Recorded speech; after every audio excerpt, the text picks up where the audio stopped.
Hello major, मैं पठान बोल रहा हूँ। तुम चारों तरफ से घिर चुके हो। अगर अपनी जान की सलामती चाहते हो तो अपने गवर्नमेंट से कह दो कि कश्मीर हमारे हवाले कर दे।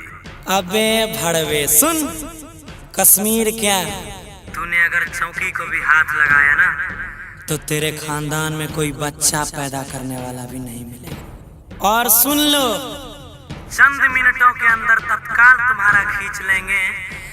चंद मिनटों के अंदर तत्काल तुम्हारा खींच लेंगे। और हम इंडिया वाले हैं, जिस्म के साथ खाल तुम्हारा खींच लेंगे।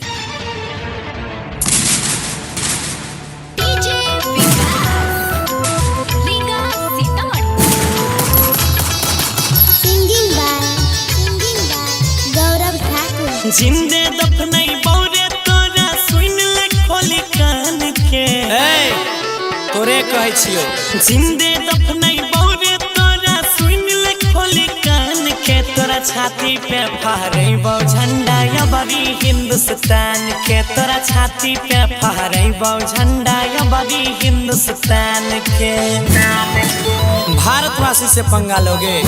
अरे भारत ने खाली वीर पुत्र पैदा किए हैं, काट के रख देंगे। हाँ, हिंदुस्तान से दुश्मनी पर तोरे तोरा भारी। लाश के ढेर लगाई देबौ तोरा आंगन दुआरी।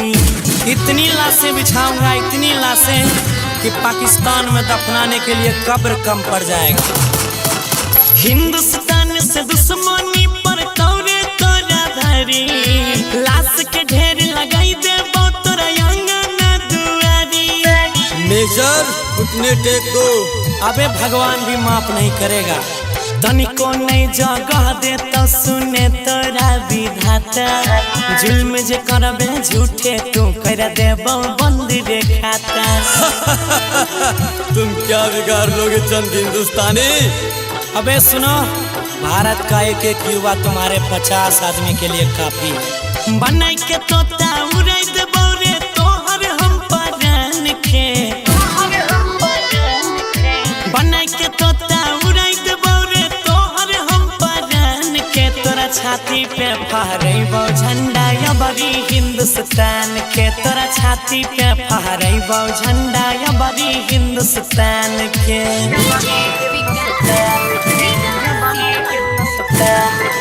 दूध जदि मंगबे त सुने बनाय के देबौ खीर रे।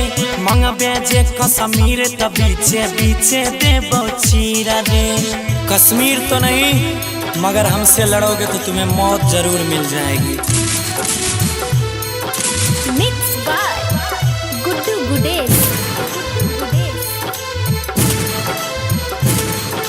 दूध जदि मंगबे रे दुश्मन बनाय के देबौ खीर रे। मंगबे जे कश्मीर त बीचे बीचे देबौ चीर रे।